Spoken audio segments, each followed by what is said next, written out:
Okay, team, let's go. So,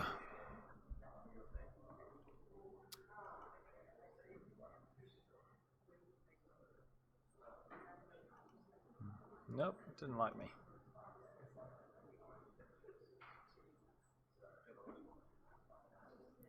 Well, we should be up and going. Okay. Discharge by agreement. Which I'm going to try and find here. Open it up. Good work. Hi. Even better. Can even type.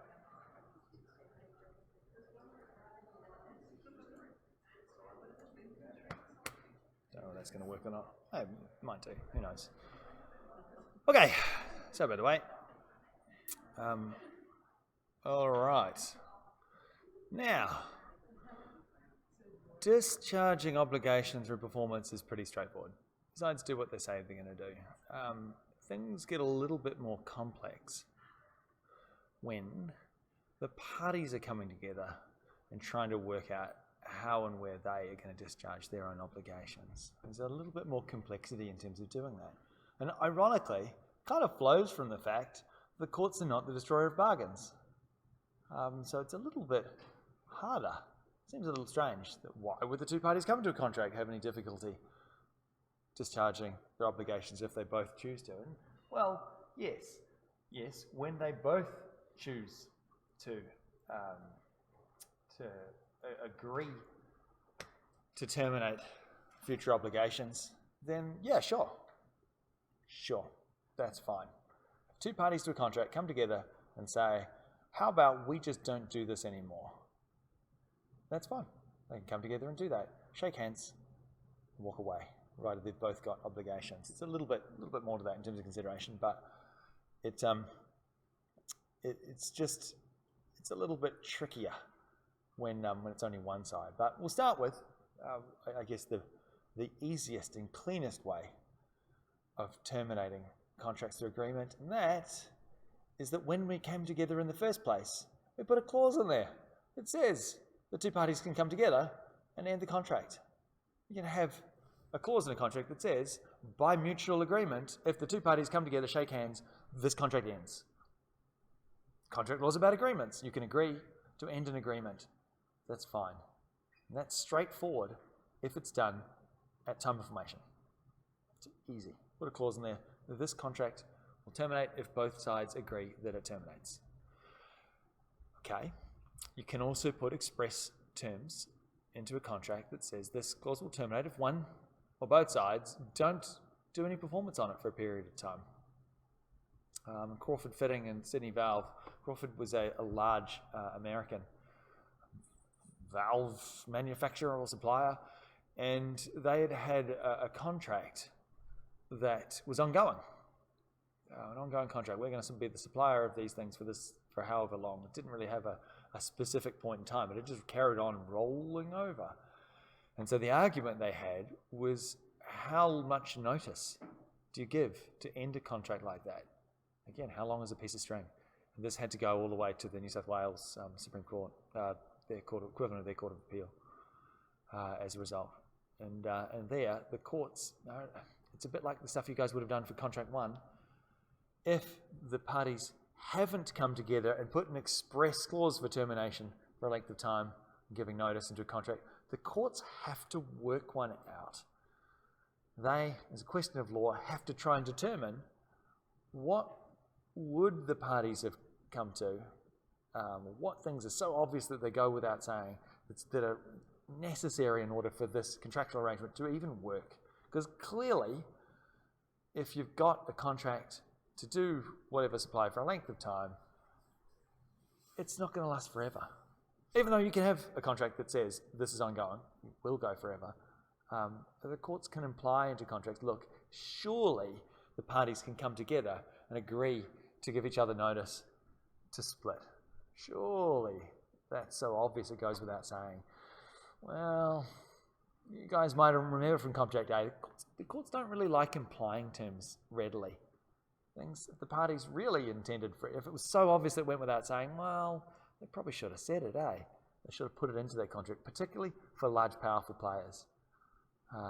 Nonetheless, the courts can go through and they can determine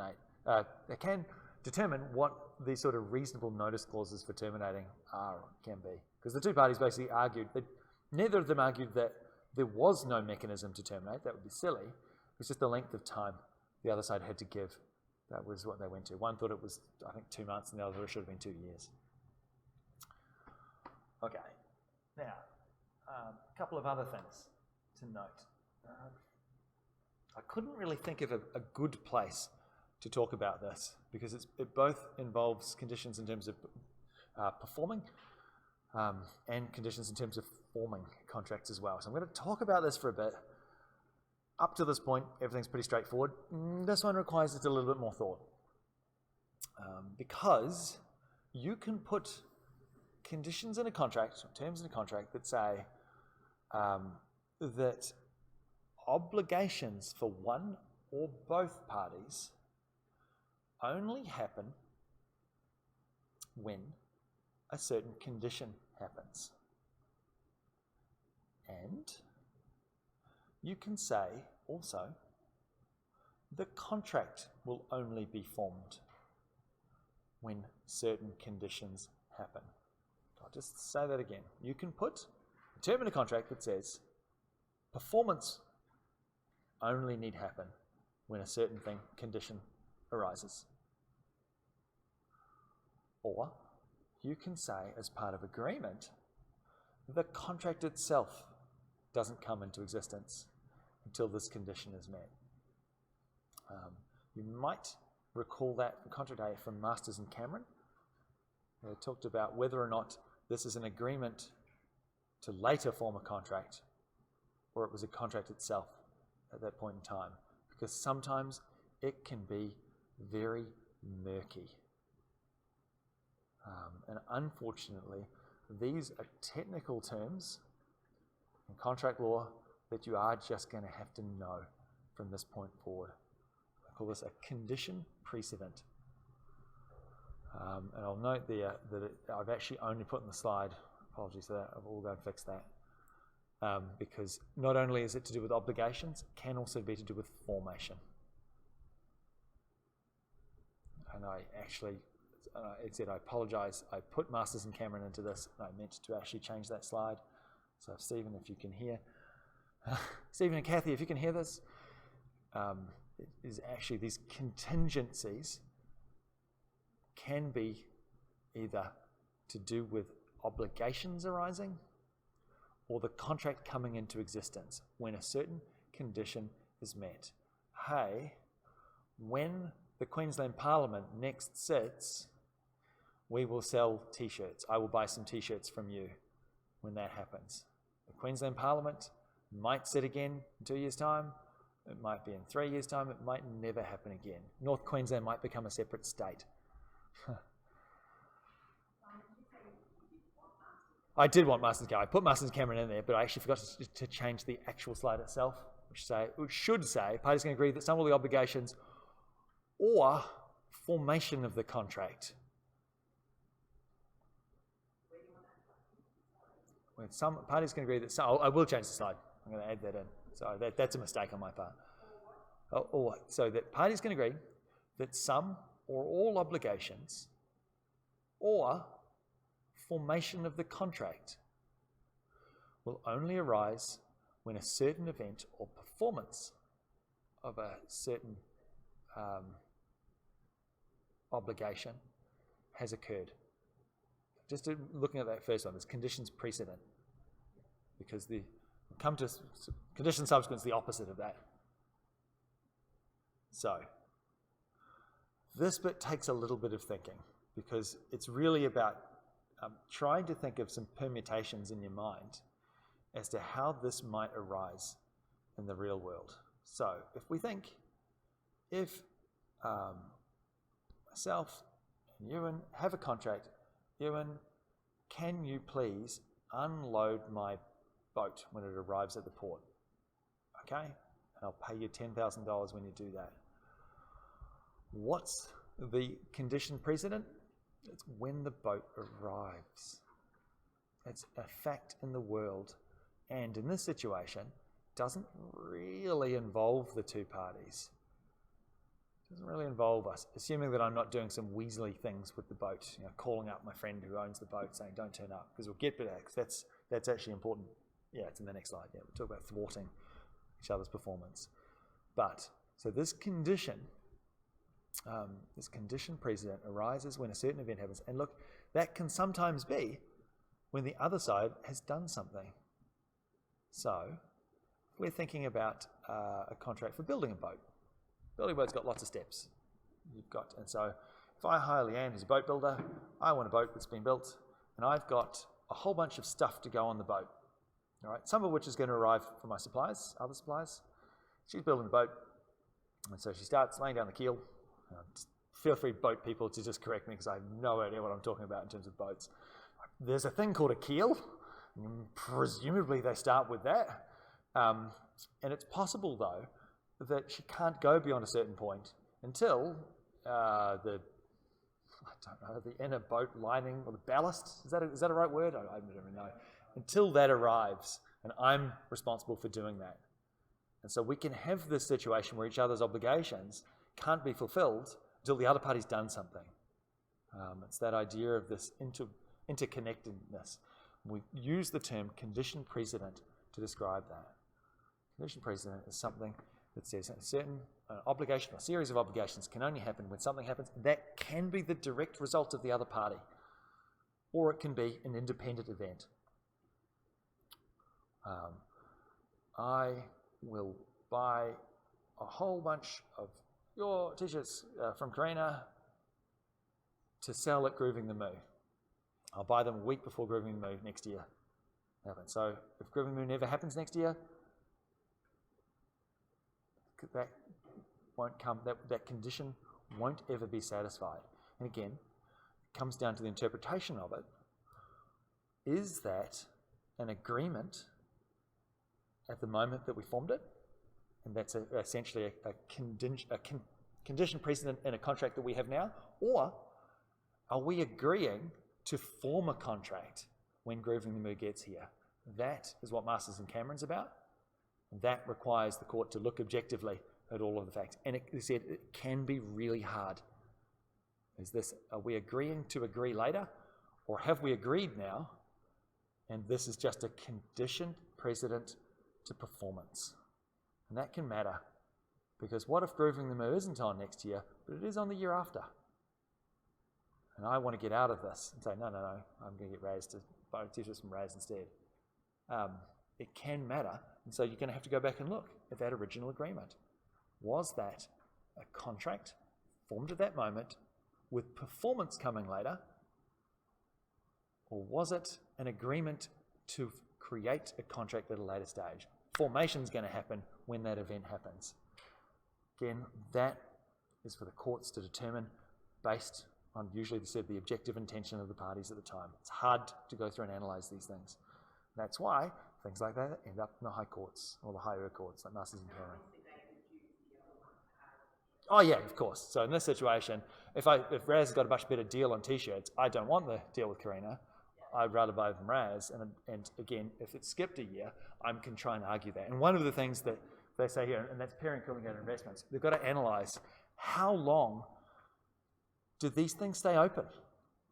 Again, this is the subjective test. They've got to go and look at the subject matter. They've got to look at the relationship between the parties. They've got to look at the particular clause. And so, is that too long? I couldn't give you an answer in regards to that Grooving the Moo. That's something we would rock up to courts and hope. I think today I talked about which magistrate's name's on the door to determine whether or not you're going to win or lose. Very hard to tell with these things in terms of how long a condition precedent's going to last, stay in existence. And that's why, how do we avoid this problem? What's the best way of avoiding this problem in practice? Clearly expressed intention of the parties in a written document. It says, if Grooving in the Moo takes more than 18 months, this agreement ends. Something along those lines. to express it. Don't go to court? I can't quite read that. Good job. Thanks, Stephen. Okay. Right. And look, just note this condition precedent is where things come into existence, and conditions subsequent is when things end. So some or all obligations end.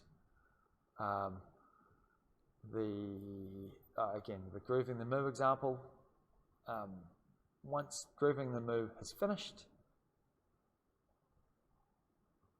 we could probably argue this whole contract's terminated, but we could argue that I don't want to have the rest of the t-shirts and you take them away. My obligations cease and yours can carry on, for example. That's an example.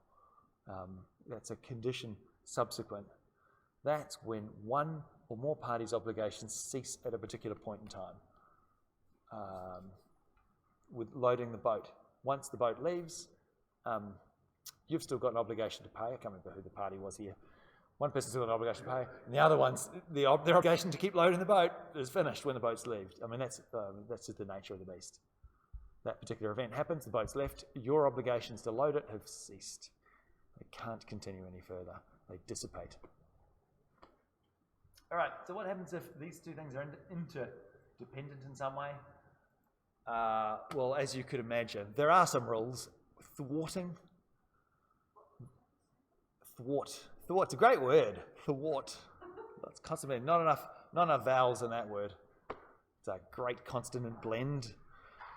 Thwarting is to stop or hinder, somehow prevent the other side from doing what they promised to do. And again, think back to this sort of theory of contract law, this idea of we've got two parties that come together to exchange promises. If you are actively going and stopping the other side from doing what they're doing, that undermines the whole principle. Because you're not then doing it because you wanted something, you're doing it in order to seek some remedy from them, get them for breach, and to be able to sue them. Courts don't like that. They do not like it. And so that idea is that if one side is trying to thwart the others, to somehow hinder them from performing, that is going to be a breach. It's going to be a breach of contract. Okay, and this happens a lot in sale of goods, where people rock up with goods and the other side refuse to accept it for whatever reason. Happens a lot. Things have rocked up. And look, if we think about the practical aspects of business, that can be because, I'll get to Stephen's question in a second, that can be because, like Shipton, Weir Brothers and Shipton and Anderson, because the price that they can get the goods elsewhere is much lower. Sometimes you don't want stuff. Sometimes you've got no money. Oh no, I forgot, I need to go to Grooving the Moo. I have to buy all these tickets. Whatever. Now I've got no cash. I don't want those goods anymore. I just want to reject them. I don't know if this has happened to other people too. Sometimes you get buyer's remorse. That package arrives from Amazon and you're like, oh, I didn't really need those flamingos. And you look at it and just go, I wish I could send this back and get my money back. And so that's the idea with commercial contracts, because there are mechanisms for that. But look, to be honest, stuff from Amazon's a bad example, because the Visa companies and Amazon and PayPal have all got mechanisms for dealing with consumer disputes. And so often they've realized that it's way easier for them to sort it out than for people to be rocking up to court and dragging them into it. They've actually worked out it's less hassle for them to just guarantee all of this stuff and remove bad people from the system. Bad people often aren't paying anyway, than it is to try and facilitate them all rocking up to court. I'm just going to check Stephen's question. Hi Simon, when did we see these Excel slides in that hour of the lecture from the email you sent us? Did we see those extra sheets? Extra? Did we see those exact slides? Those slides, Stephen, if you can hear me, The slides are up on Learn JCU. The slides that you're looking at now should be on there now. They should be, because I downloaded them and I've plopped them on here. Yeah, they're on there. It wasn't until last night, though. Okay, so the Sale of Goods Act, to give you a little bit of information about Sale of Goods Act, because I didn't talk much about it, and couple of things. Your assessment is on the Australian Consumer Law. And the Australian Consumer Law is a powerful set of remedies that maps out the rights and relationship of the courts to do things, the parties to do things, and all the consumer guarantees, which I haven't talked about at this stage in the subject, that give parties these powerful rights, particularly as consumers, to buy stuff. The Sale of Goods Act is not at all like that. It is old. It's actually quite easy to read, but as we've learned, quite easy to read and quite short. Is that often a good thing for legislation? Not usually. It's good for lay people because they can read it and go, oh, I can read this and understand what's happening. We know when we're reading the Sale of Goods Act that words in it have very deep, long-standing common law definitions for them. Long-winded explanations, and words are not intuitive. We know that. Nonetheless, I have taught the MBA students for a long time, and they have a habit of quoting the Sale of Goods Act. And that is almost always wrong. Unless you've done Sale of Goods Act and studied it and learned all those common law stuff that goes behind it, the Sale of Goods Act is not a very good place to start. All the Sale of Goods Act is enshrining the common law rules in the late 1800s in one place. They took all the common law rules and said, look, we're not going to really,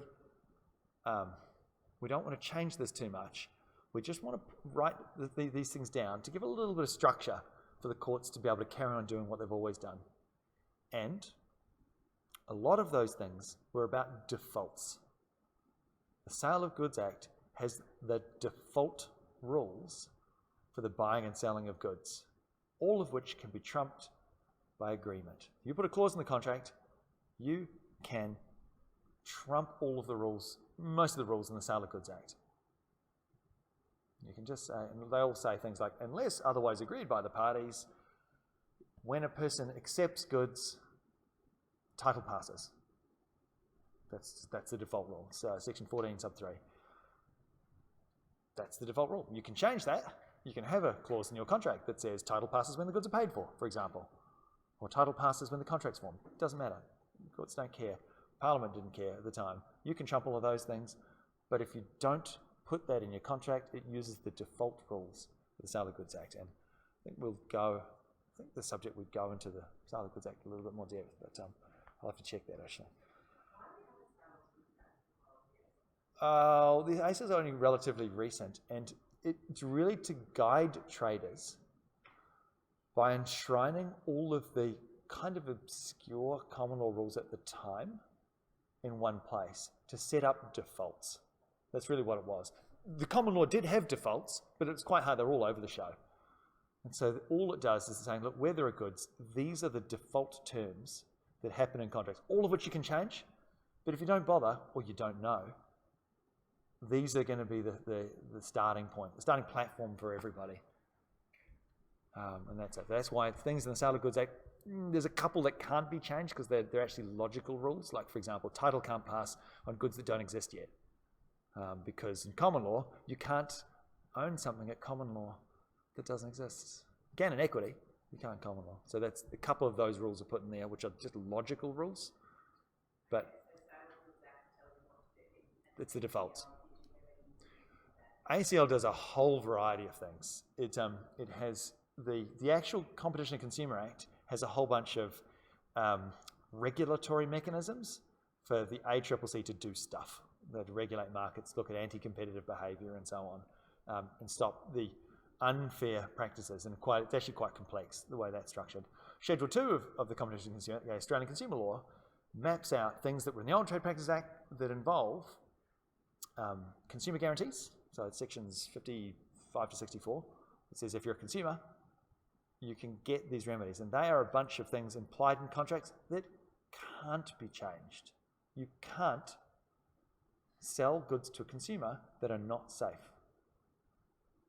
for example. You cannot sell them. It is a breach of that act, no matter how many labels you put on it. You can't sell tainted meat, no matter how many warnings. So, because the Sale of Goods Act says by default goods must be merchantable quality unless otherwise agreed by the parties. The Sale of Goods Act lets you trump all of its rules if the parties put that into their contract. So the idea is the Sale of Goods Act, merchants can sell things. For example, tainted meat might have some use in a biomed lab or some other reason. So that by default, if you're selling that to a consumer, you can't trump those rules. You're literally not allowed to. If you're trying to sell toys with lead paint, for example, in Australian law, you cannot sell them to a consumer. That is forbidden by the statute. You can in the Sale of Goods Act. So assuming we're not selling to a consumer, the Sale of Goods Act will just say goods must be of a merchantable quality. So you could on-sell to another toy supplier, for example, and sell them in Cambodia. It's big players. It's where the ACL doesn't apply. The Sale of Goods sits on top. The two actually coexist, only to do with sales of goods, so it doesn't apply to land, money lending, insurance, and so on. And it's really a set of defaults. We think of that in terms of, that's my software brain thinks of default values for things. Sale of goods is a set of default values for rules. It doesn't have a lot of teeth. If you map out what you want to do, you can trump the Sale of Goods Act. You cannot trump the Australian consumer law. You cannot engage in conduct which is misleading and deceptive. You cannot, Section 50, Ewan, person must not, in connection with supply or sales of goods or connections of land and all of those things. It could be undue harassment, coercion, and physical violence or whatever. Okay, so one of the default rules in the Sale of Goods Act involves the acceptance of goods. And or wrongfully not accepting goods puts you in breach. So by default, the Sale of Goods Act says if you wrongfully accept goods, you are in breach. Okay, but while you're at breach, you can, the other side, immediately at that point, can sue. They didn't accept these goods. The tricky bit for you guys from this point forward, again, most of you have jobs. Most of you are going to be involved in goods, with goods. What are you going to do from this point forward when somebody arrives and you don't want the stuff? Because you know from this point, if you sign the thing to accept it, unless it's otherwise stipulated in the contract, accepting the goods, by default, Section 14 sub 3, the Sale of Goods Act says, once that's happened, title passes. The exact expression is, breaches of condition are treated as breaches of warranty. That means is that you can't revest title. It's not a fundamental at that point. You can still sue if the damages of the goods are rubbish, but you can't, the title's passed. All right, the rule in foreign and white, that happens when one side has demonstrated that they're not going to accept performance from the other party. And again, this is a bit commonsensical. The other side has said, look, you can rock up if you like, we're not going to accept those goods. All right, you're in breach, we didn't want them in the first place. Now, if you reckon you're not in breach, and you rock up to deliver those goods, and the other side doesn't accept them, well, the thing's going to end up going to court, isn't it? Somebody's wrong. Somebody's wrong about their legal position, and this happens all the time. But what the courts have said is that, look, in situations where one side has said, if you turn up, we've got a contract for goods, we don't want them anymore. If you turn up, we're not going to accept them. If they've intimated that's going to happen, you don't need to rock up. You don't. It's the just demonstrating that you could, or were ready, willing and able to rock up and deliver those goods is equivalent to performing that. As long as you can produce that evidence to the court. That's how that rule works. Okay. And you can bring an action for breach. Yeah. Absolutely. That's it. Okay.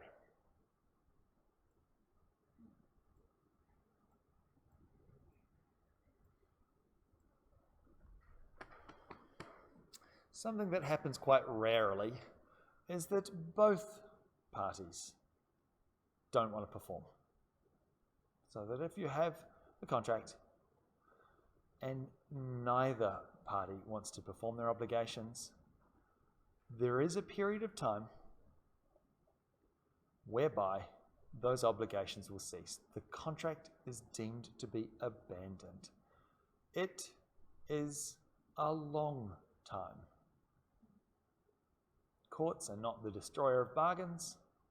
Just maintaining radio silence for a period of time is not going to be sufficient. Do not presume this readily of another side in the contract.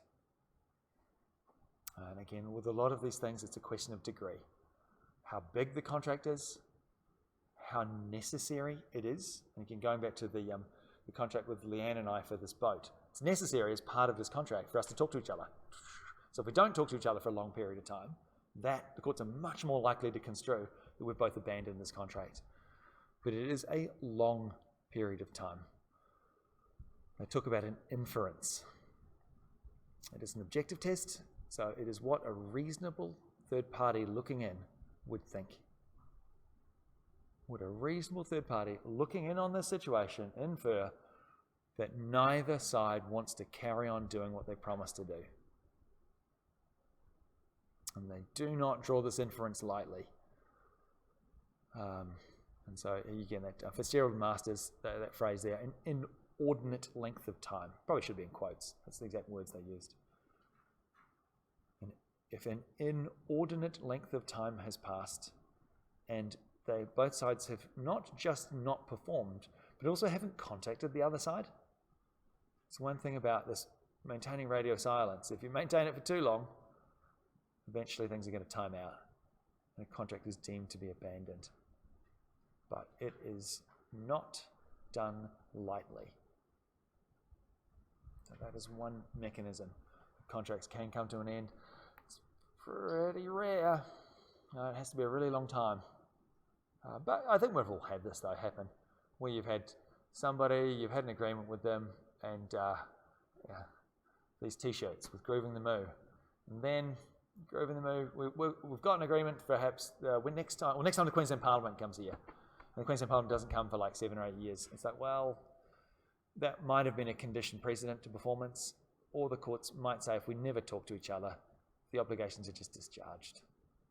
It didn't happen for 7 years. Neither side contacted the other side. Or possibly T-shirts with Grooving the Moo. Yeah, sure. We'll sell Grooving the Moo things. We'll do it next year and every year for that point after. And then neither of us talk to each other for 7 years. And then come into the 8th year and like, where are you? Oh, you're not here. Oh, breach your contract. No. Breach. It's abandoned.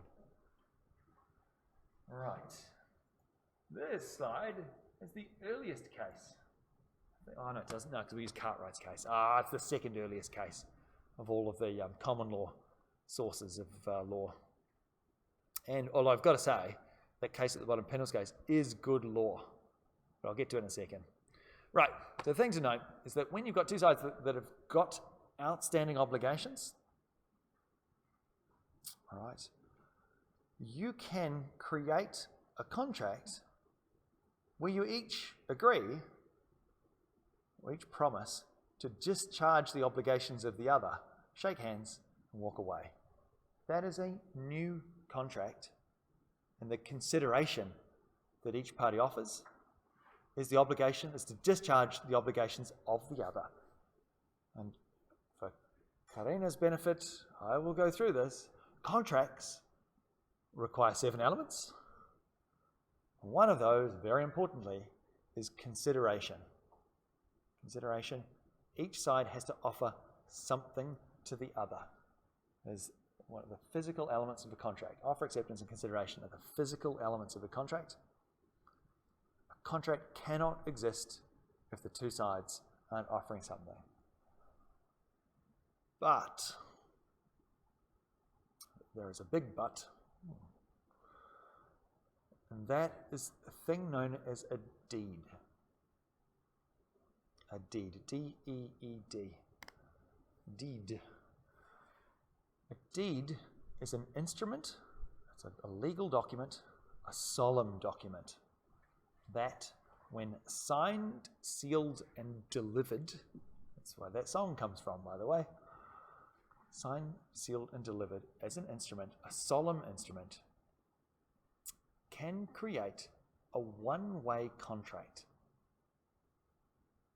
So and the best way of phrasing that is that a contract which is done in a deed bypasses consideration. I've been using this phrase a lot with my trust law students, and yet they still hate me for different reasons. A deed bypasses consideration at contract law, and it does it because Parliament says so. In the Property Law Act, you can solemnly swear to indenture yourself. Indent yourself. Indenture. There's a statutory mechanism for bypassing the need for consideration at contract law. When I use the phrase delivered, it's usually the mechanism in which we put this thing into practice. It's not usually physically. I have to drive over to your house and give it to you. But you hear this phrase, signed, sealed, and delivered. That is a deed. And the deeds come up a lot, and oddly, I don't remember learning this in Contract 1. So is that a new term to you guys? There's a new term? Deed. Yeah, it was Briefly touched. Okay, well, it's much more important than a brief, yeah. It's possible. Look, Rachel probably did mention it just briefly when you talk about consideration. A deed is an instrument. They are very common in legal practice because it is a very, very powerful mechanism for getting stuff done. And so some examples of using deeds. Well, an example that I have is one from trust law, where you promise to create a trust, and that deed can be sued upon. But leaving that one aside. Much more common one for you, if you end up being a legal practice, is where you agree to release somebody from obligations when you're suing them. So if you sue somebody, right, and they want to settle before you actually reach court, you have to somehow stop your legal rights from operating or existing. So the mechanism they use for that, well, you could do it as a contract. Usually they do it as a deed. And the deed says, I will promise to not sue you, essentially. And it has to be stamped, signed. I think it has to be witnessed by JP, Queensland. You should check that. Might just need an ordinary witness. I think it has to be a JP. I'm not sure. Actually, Evan, you're a JP, aren't you? Can you sign deeds? sets out a number of things we can do. Yeah, those things. Actually, I think in hindsight, because I've looked at deeds that, and they have. I've looked at it because I've seen the solicitor's name. So actually, you're right. I actually don't think it needs a JP. I think a solicitor can do it because I've looked at the names of solicitors. None. One example, your example is pretty much you can pay me a little down. Here's my statement. I will not continue suing you. Yeah, that's pretty much it. That's exactly what they're doing. That's right. Which one? What was it? Like digital media rights or something? Pretty much they sent people letters. Yeah. Saying, all right, you've downloaded music or something, right? The Dallas Buyers Club, which I can talk about that, but yep. And to release those rights. So in other words, if you pay us $17, we won't sue you. Yep. Yeah, they can do. Although the way the Dallas Buyers Club letters work, just very briefly for everybody, the Dallas Buyers Club, very, very, very, very clever, very sneaky system. Who here has heard of a movie called The Dallas Buyers Club? Anyone heard of that movie, apart from Martin?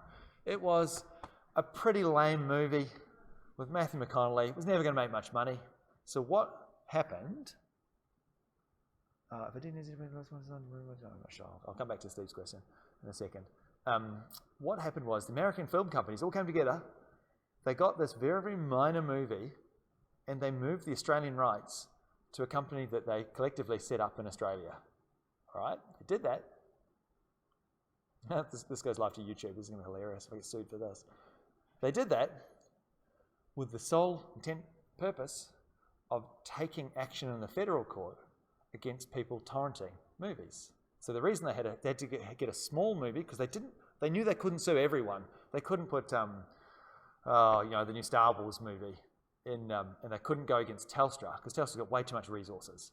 So they got a small movie, and they hit one of the small internet service providers, poor guys, and they got a subpoena from a federal court judge that says, we would like a list of all people that downloaded that movie from your servers, and they won. The judge actually awarded them this ability to go and get that information, and so 500 tops, it wasn't very many people, between 200 and 500 people, including one of my students here, got a letter saying, we know that you've downloaded the Dallas Buyers Club, we would like you to pay us $17.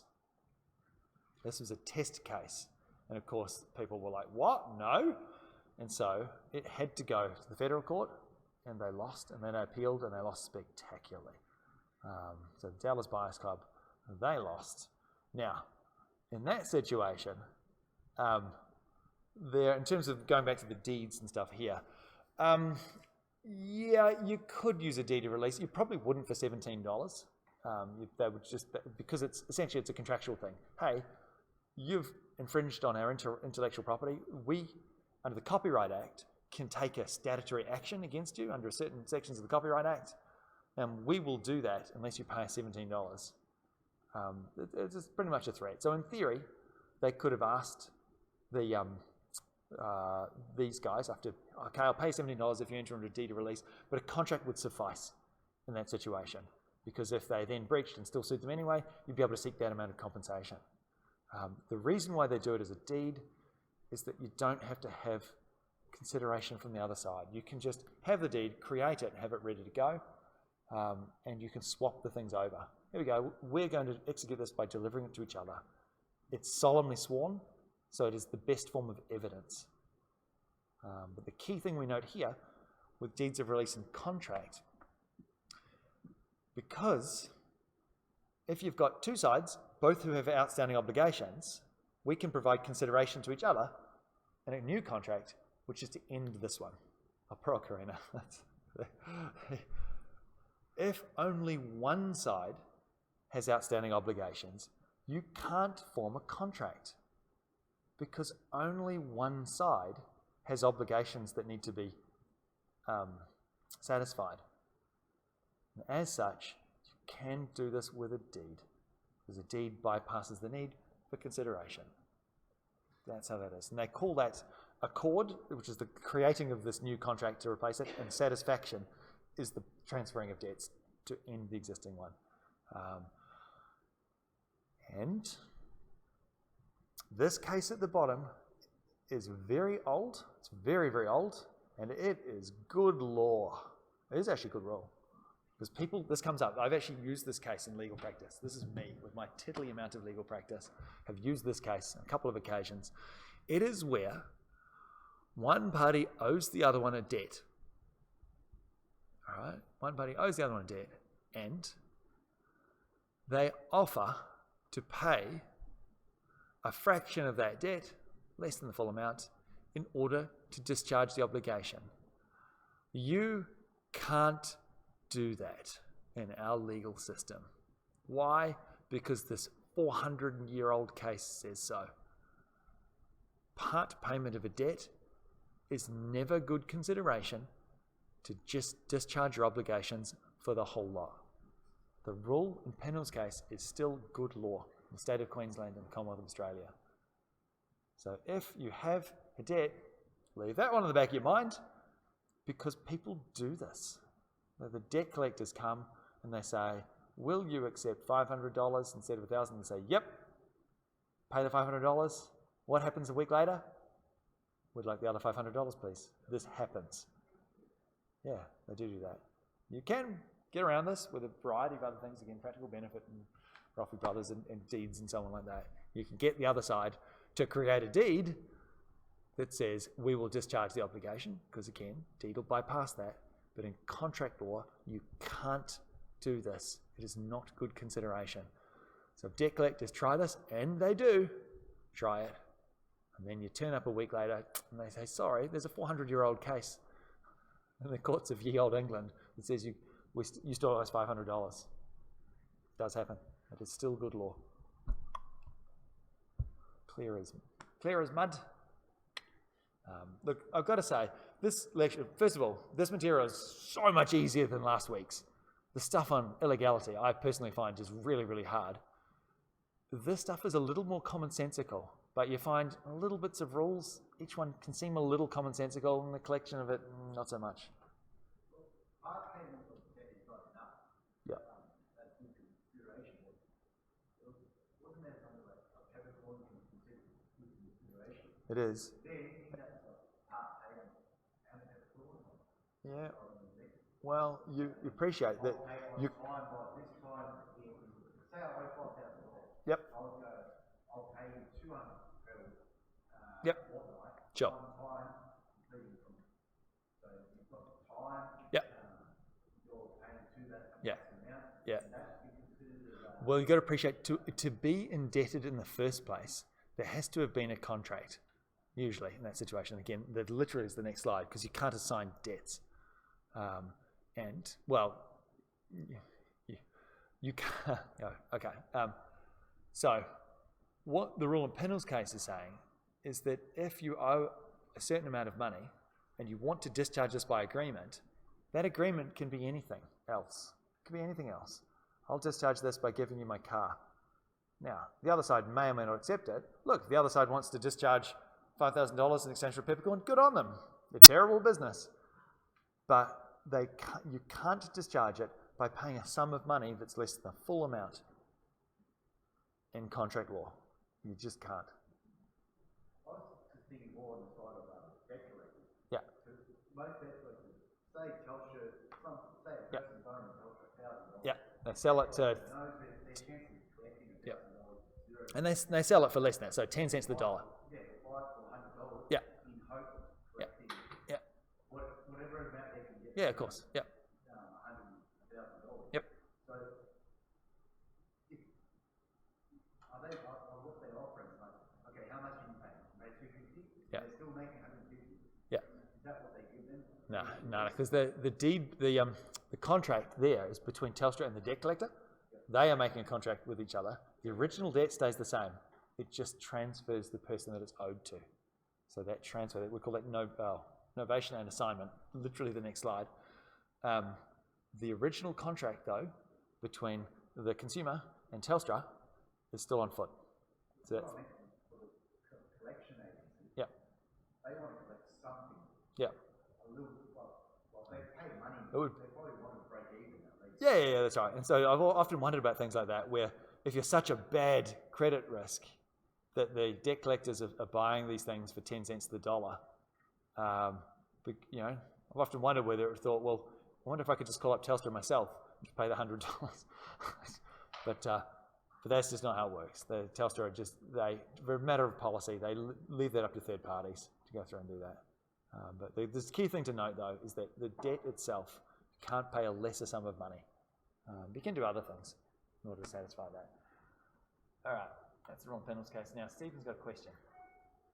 It says, if a deed needs a JP, the last one I signed may not be too legal. Oh, good. Thanks. There we go. Yeah, thanks, Stephen. I do appreciate that. When I have seen deeds of release and with people have released obligations, and I remember this because I've seen the solicitor's name on it and winced. Sometimes you wince. I'm like, oh no, they've signed this deed, releasing some person from some obligations, and it just gets really awkward. It's not a big city. These names come up again and again, and not that long, your names are going to come up, maybe again and again, who knows. So just make note that when you're dealing with deeds, it is definitely a solicitor. It doesn't need a JP. Thanks, Mr. Lane. All right, assignment. You guys are going to spend more time on this when you do equity. The subject is stage 3. Section 199 of the Property Law Act in Queensland lets you assign stuff. You can assign legal property. You're allowed to do that. You can assign that by just transferring your rights. There we go. You can do that in contract. You can do that in a whole variety of statutory mechanisms, changing the title of the name on your car, for example. Okay, but there are some types of things, trickier things, that can still be assigned. They are things that arise as proprietary rights in equity. So if you, for example, are the beneficiary of a trust, and that is a fixed trust and you're entitled to a fixed amount every year, that can be assigned to another person. Must be done in writing. The key thing to note about section 199, it's the requirements of writing for assigning all sorts of weird things. And other things, shares in companies needs to be assigned in writing. Intellectual property needs to be signed in writing. Land needs to be assigned in writing. All of those things has to do that. And you can assign debt. You can assign it. If Jordan owes me $100, I can, in section 199, assign that $100 debt to Martin. And by default, you now have to pay Martin. I'm removed from this process. You can assign debt. And you've got to give notice to the debtor in that situation. That, as Martin was saying, is what Telstra do. This debt is now assigned to this party, this debt collecting agency over there. Any benefits? You can't use assignment to assign the bad bits. The bit that I owe can't be assigned. Can't use section 199 of the Property Law Act to assign burdens. Only benefits. The right to get the debt, not the debt itself. That would be awesome if we could do that. Oh, I owe this debt to Telstra. Oh, sign it over to my 8-year-old son. Here you go, P-Bear. You owe the money now. That would be great. So no, you definitely can't do that. Linden Gardens Trust and Lanester Sludge was rights to do work on a contract to work on a building site that had a lot of asbestos. And there they said that, look, in theory, this contractual right to do some work, they said, oh, but that's a benefit. No, when you're dealing with asbestos, there's some practical considerations with doing it. There's both benefits and burdens associated with that. And so there, that's problematic in terms of assigning rights.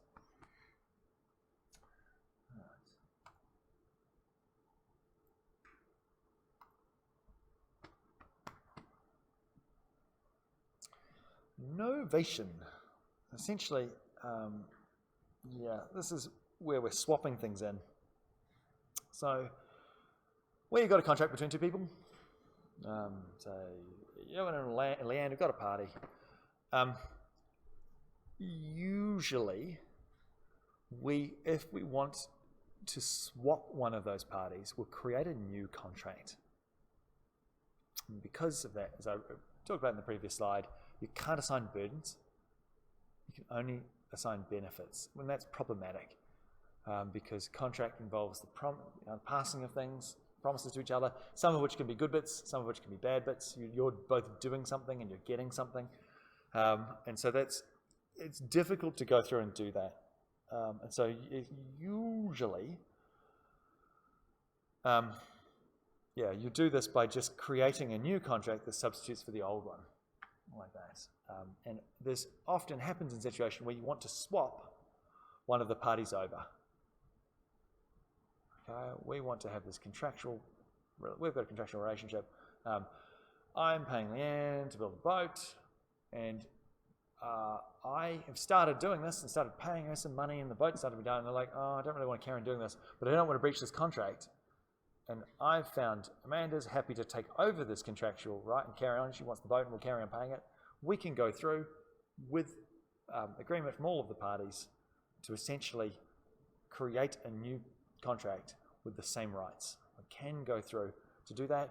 And when we do that, we can map the thing out saying, this is a novation, this exchanges all of the rights that I had and all of the benefits that I had and all the rights that Leanne had and the benefits that these are now owed by this party over here, Amanda over there. You can go through and do that. It just has to be very clearly done.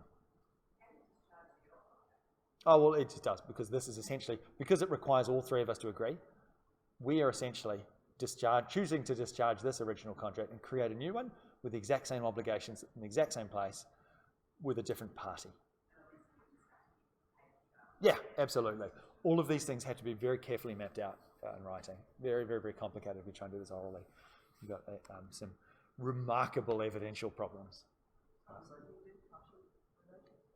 Well, yeah, you can, but that's, again, because a novation is essentially is a new contract, it's if we want to put a new contract and make changes, the boat wants to be a different colour. The man has got more taste in colours than me. That's fine. Well, essentially it is. That's what the word means, essentially. That's what it is. And look, they've used that term because it can happen from time to time in commercial practice. It's just an umbrella term for the destroying of one and recreating a new one. That's just what it is. So if the word comes up, that's what it means. Novation. Huh.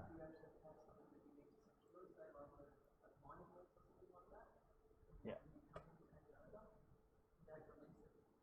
Yeah. Yeah, that's a good example. Yeah, those things there. Yeah. It stops it stops the rights of these parties, which have value. Your rights and obligations that can have some value, and they're already established and they're mapped out. And if there is value in doing that, and if all sides agree, that value can be transferred. Okay. Strictly speaking, that's the end. That's the last thing I have to say about that. But I do have one more slide. I'm going to talk about this bit here, which is discharge by operation of law. It's only very, very briefly. This is not by agreement, usually. In fact, bankruptcy and liquidation are very much not where things are done by agreement. They are mechanisms to discharge contracts. The law, Parliament can jump in and trump things from the common law.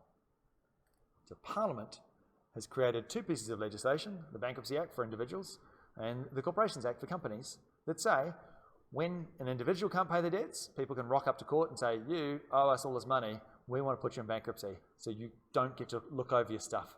You don't get to have your stuff for 3 years. You have to try and repay your creditors if it's $5,000. With companies, the amount is $2,000, and the company that is insolvent is put in the hands of a liquidator. Now, by default, contractual obligations aren't discharged, but they can be by the trustee in bankruptcy or the liquidator. So these guys can choose to keep contracts on foot, or they can choose to, if they've done within a certain time of the time the companies have gone to liquidation, they can choose to discharge obligations under those things. Okay, so that's a statutory mechanism for discharging contracts. Unauthorized alteration of the contract document. This is an old law, not as old as Pinnell's case. Yay, Pickett's case. If there is a contractual document and the other side changes it, you could imagine this has some quite dramatic effects. First thing, don't think that by changing a contract and then representing the other side, that's going to release you of your obligations. The courts very, very, very strongly will, I won't say punish, if that's the right word, but they'll certainly find very, very strongly against you and they have done for a long time, if you have a contract and then you decide to change it and then hand it back to them. Pickett's case involved, again, functionally illiterate plaintiffs. So you've got old school rules like non est factum that apply as well.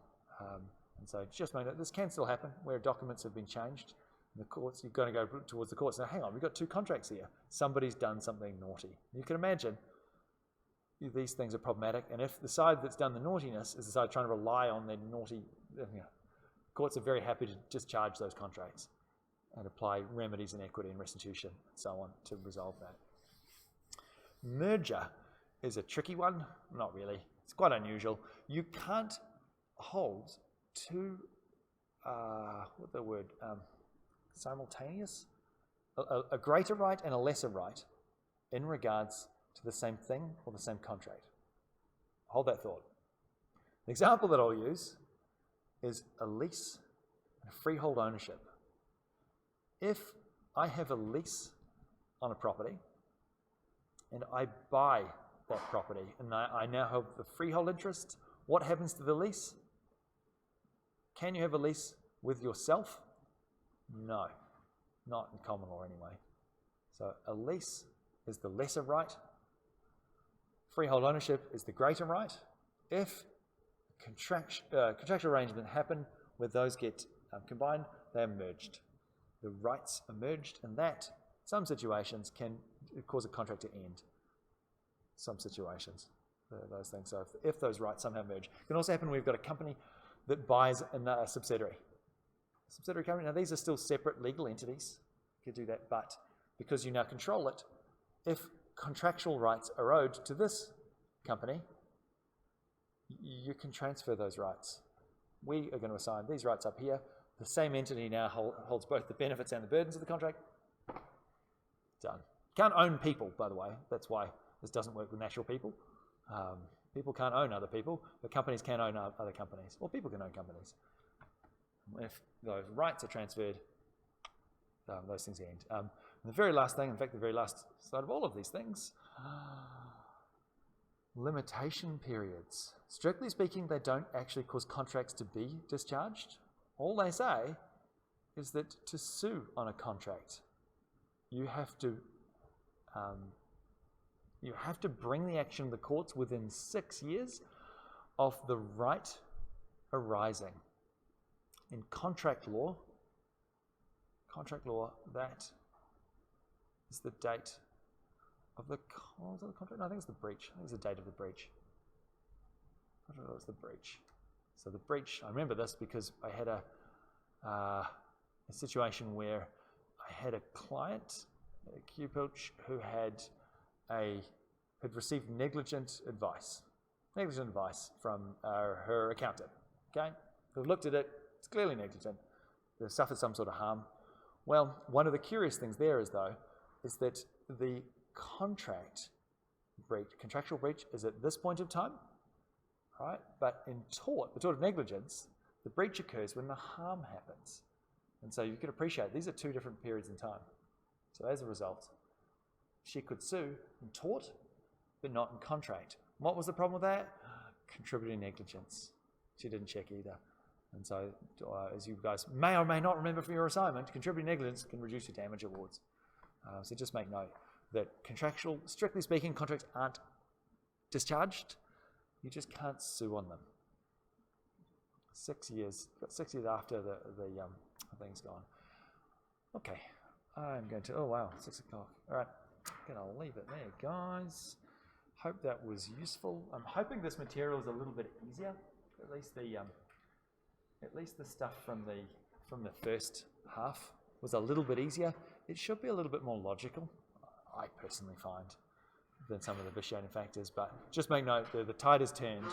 You're heading towards the end of contract law. So you've got six weeks or so to go, and then it's all done. And this will, of course, never come up again in any of your lives. You'll never have anybody breach any contracts. Yep, question. Yep. So by default, the contractual obligations aren't discharged, but They can be by the trustee in bankruptcy. They can be. They can go through and do them. They've got the right for certain types of transactions to what they call voidable preferences. They have a right to go through and. So who has that right? The trustee in bankruptcy. The trustee in bankruptcy. So the person who's vested with all of the property for certain types of transactions that have happened in a period of time up until the person becomes bankrupt, they can go through and say, oi, that's what we call a voidable preference, and they can just say that transaction doesn't exist anymore. They have a right to undo those contractual obligations, and it's given to them by the statute.